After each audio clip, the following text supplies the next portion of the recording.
Good morning बच्चों।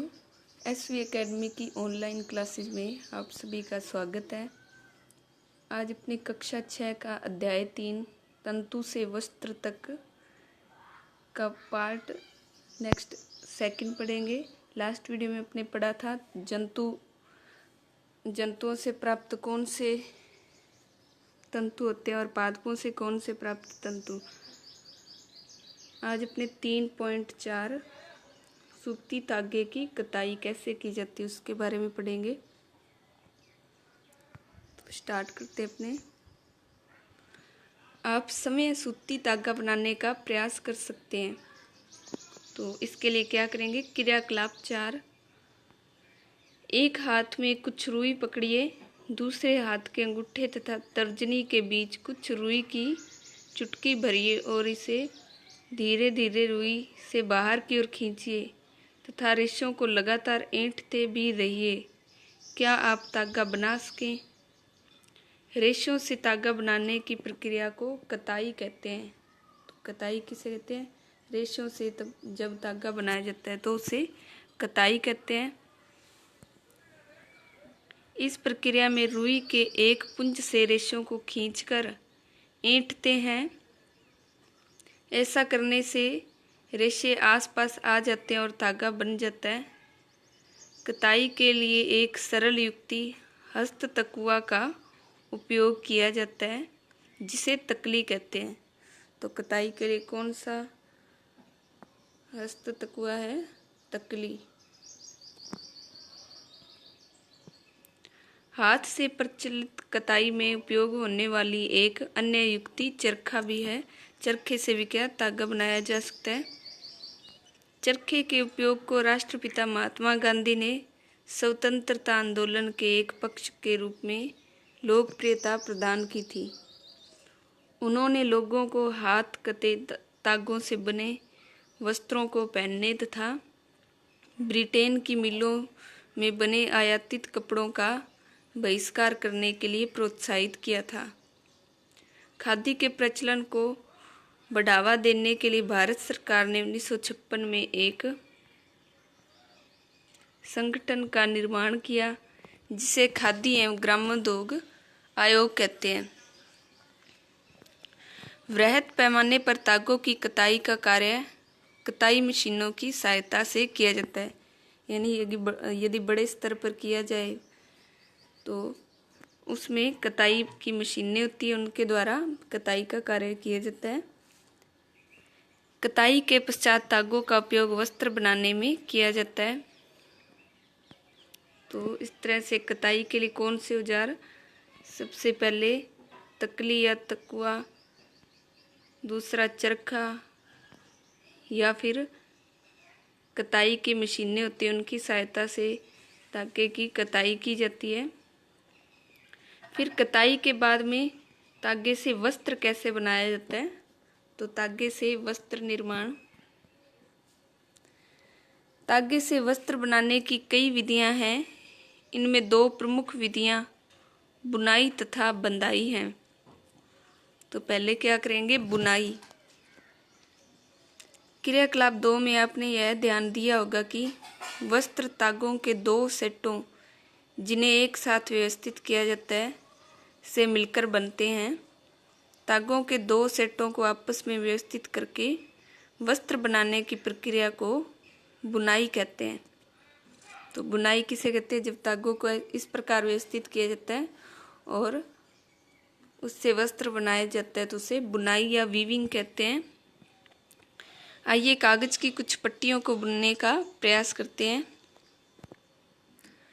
भिन्न रंगों की 2 कागज की शीट लीजिए।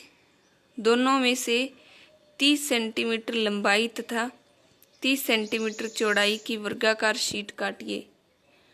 अब इन दोनों शीटों को आधा मोड़िए।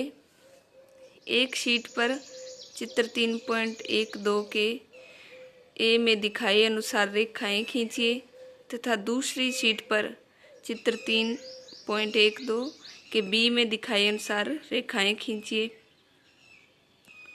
दोनों शीटों को खींची गई रेखाओं के अनुदिश काटिए और फिर शीटों के मोड़ों को खोलकर इन्हें फैला लीजिए।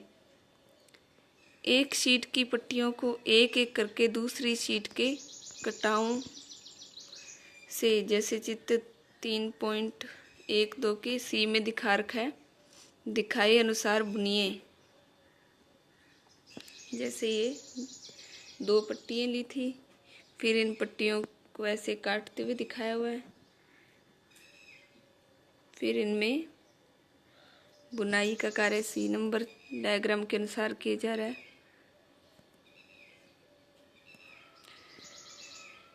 तो इनमें पुट्टियों को बुनने के पश्चात का नमूना दिखाया गया है कि किस प्रकार बन जाता है डी डायग्राम में। इसी ढंग से तागों के 2 सेटों को बुनकर वस्त्र बुने जाते हैं। तागे वास्तव में कागज की पट्टियों की तुलना में बहुत पतले होते हैं। वस्त्रों की बुनाई करघों पर की जाती है, जैसे चित्र 3.13 में दिखा रखा है, ये करघा बोला जाता है, तो इसके द्वारा बुनाई की जाती है। करघे या तो हस्त प्रचालित होते हैं अथवा विद्युत प्रचालित। या तो करघों द्वारा हाथों से बुनाई की जाती है अथवा बिजली के उपयोग से बुनाई की जाती है। तो इस तरह से धागे की बुनाई की जाती है, जिसमें करघे या फिर बड़ी मशीनों का उपयोग किया जाता है। फिर आगे है एक विशेष प्रकार की बुनाई किस तरह से की जाती है। क्या कभी आपने यह ध्यान से देखा है कि स्वेटर किस प्रकार बुने जाते हैं? इनकी बुनाई, जिसे नीटिंग कहा जाता है, में किसी एकल धागे का उपयोग वस्त्र के एक टुकड़े को बनाने में किया जाता है। क्या आपने कभी किसी फटे हुए मोजे के किसी धागे को खींचकर देखा है? जब आप ऐसा करते हैं तब क्या होता है? एकल धागा लगातार खींचता चला जाता है तथा वस्त्र उधड़ता जाता है। मोजे और बहुत सी अन्य पहनने की वस्तुएं ऐसी बुनाई द्वारा बने वस्त्रों से बनाई जाती हैं। इस प्रकार की बुनाई हाथों से तथा मशीनों द्वारा भी की जाती है। दोनों प्रकार की बुनाई का उपयोग विभिन्न प्रकार के वस्त्रों के निर्माण में किया जाता है। इन वस्त्रों का उपयोग पहनने की विविध वस्तुओं को बनाने में होता है। पहेली यह जानना चाहती है कि क्या आपने नारियल के बाहरी खोल के तंतुओं से बने किसी वस्त्र को देखा है? इन तंतुओं का सामान्यतः किन कार्यों में उपयोग होता है?